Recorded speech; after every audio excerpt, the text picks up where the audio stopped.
Nous devons aider le continent africain. To live with us, the European dream. Good friend of Taiwan.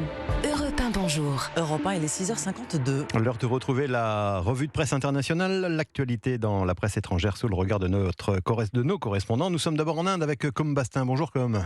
Bonjour. Alors vous êtes à New Delhi. Com, de quoi s'inquiètent les médias en Inde aujourd'hui ? De l'apocalypse, comme on dit ici, qui s'abat sur New Delhi depuis quelques jours. Les niveaux de pollution dépassent de très loin les limites les plus dangereuses fixées par l'OMS, constate The Hindu.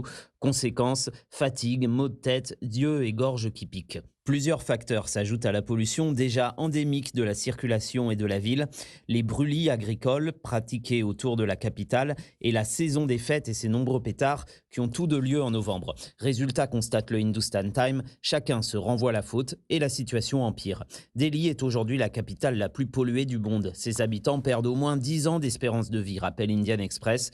Face au désastre, des mesures d'urgence, fermeture des écoles, circulation alternée, arrêt des chantiers. Direction le Chili maintenant avec Joséphine Echelard. De quoi parlent les journaux à Santiago, Joséphine ? La presse s'intéresse aux enlèvements. Ils ont augmenté de 67% en un an entre 2021 et 2022, rapporte le média Emol.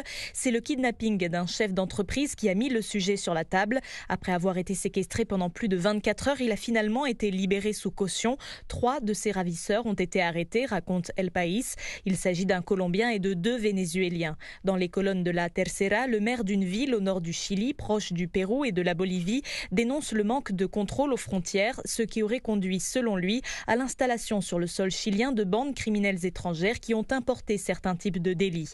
Un ex-sénateur explique à Cooperativa que le pays connaît une mutation et passe d'une délinquance commune au crime organisé où les niveaux de violence sont plus élevés. Joséphine Echelard pour Europe 1, merci à nos correspondants. C'était la revue de presse internationale.